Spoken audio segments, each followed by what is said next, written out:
The hedonic treadmill or hedonic adaptation is a conceptual phrase coined by Philip Brickman and Donald T. Campbell in 1971 and represents a human's ability to maintain a steady level of happiness despite major life changes or events.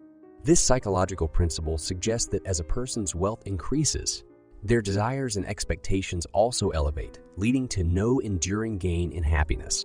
This theory interprets the process of hedonic adaptation as a treadmill, portraying the notion that no matter the effort exerted in achieving higher levels of happiness, individuals seem to remain stagnant.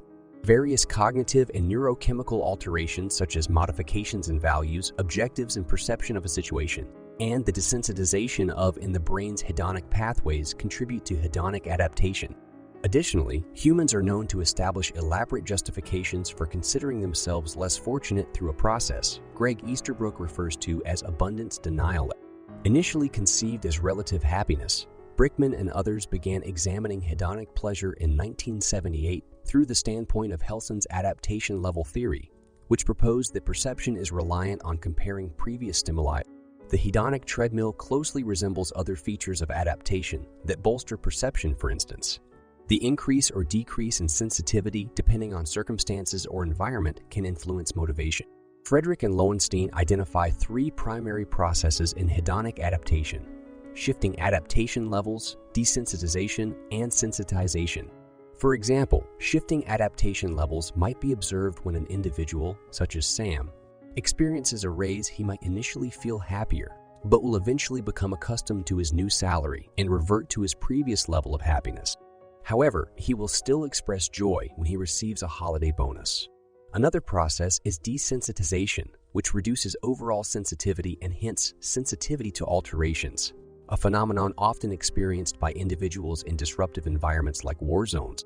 The original theory by Brickman and Campbell suggested that after a major emotional event, individuals inevitably return to a default, neutral happiness level.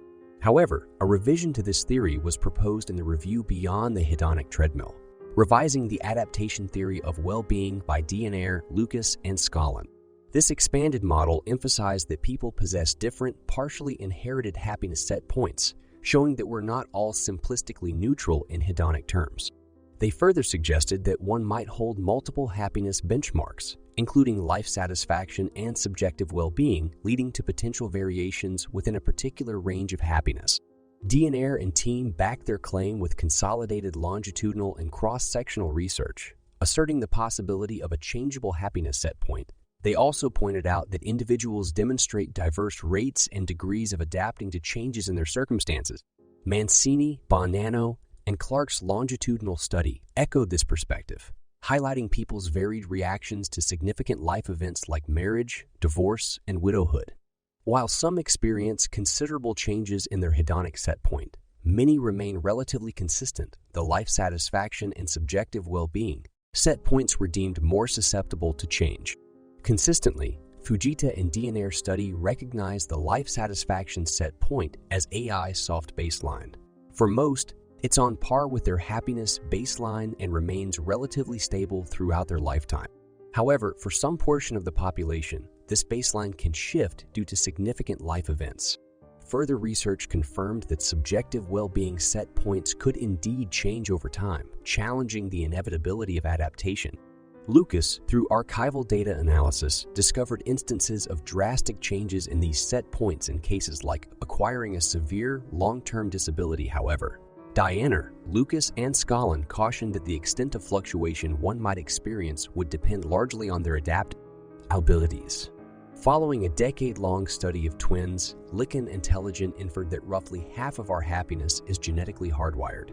Haiti and Waring furthered this, suggesting that our location on the stable personality trait spectrum, comprising of neuroticism, extroversion, and openness to experience, influences our life event perception and consequently, our happiness levels. The expansive research into happiness and the adaptability of our hedonic set point have transcended decades and cultures, inching ever closer to deciphering our happiness capacities.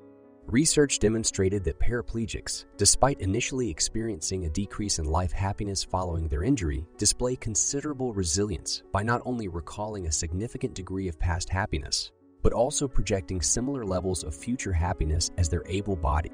Counterparts. A 2007 study revealed the lasting influence of serendipitous events like winning a medium-sized lottery, which generated sustained mental well-being amongst British participants. Even 2 years after the event, it is posited that such resilience to adversity might be linked to decreased fear, responses in the brain's amygdala, and increased levels of a protein called BDNF. Novel genetic research further indicates the potential of gene modification for enhancing intelligence and emotional resilience, potentially offering therapeutic benefits for individuals with anxiety disorders and PATS. Additionally, certain types of brain training can influence brain size and mood, specifically through expanding the volume of the hippocampus, a region involved with mood regulation and certain forms of memory. Intriguingly, studies of London taxi drivers suggest that their professional experience enables hippocampal growth, leading to improved memory performances. Specific research by Lucas, Clark, Georgelis, and Diener, 2003, indicates that an individual's well-being baseline can fluctuate based on life events like changes in marital status, the birth of a child, and job loss. But there's an eventual return to the pre-event baseline for most circumstances. Turning their attention to the effects of imprisonment, researchers Wildman, Turney, and Schnitger, 2014, investigated the impacts of incarceration on happiness in both short-term during imprisonment and long-term post-release contexts. Fujita and Diener's 2005 research explored the constancy of personal happiness levels over time, revealing that most individuals have a fairly narrow happiness range. Over 17 years, they surveyed 3,608 Germans annually about their current and overall life satisfaction, rating it on a scale of 0-10 remarkably. Only a quarter of participants demonstrated shifts in life satisfaction levels, with a mere 9 experiencing substantial changes.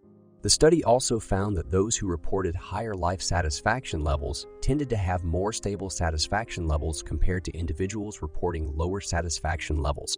This finding underpins the concept of the happiness set point proposed by psychologist Sonja Lyubomirsky, which posits that individuals gravitate towards a personal happiness level, or set point. According to this theory, understanding when someone deviates from their set point and what events trigger these shifts can be crucial in managing disorders such as depression.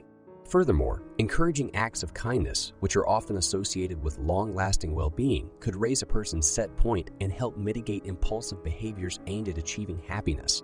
Resilience research also finds the theory of hedonic adaptation to be relevant. Resilience is broadly defined as the ability to maintain one's set point of happiness in the face of adversity. Numerous factors are believed to contribute towards resilience, including positive personal relationships, self-perception, self-regulation skills, association with pro-social organizations, and a positive life outlook.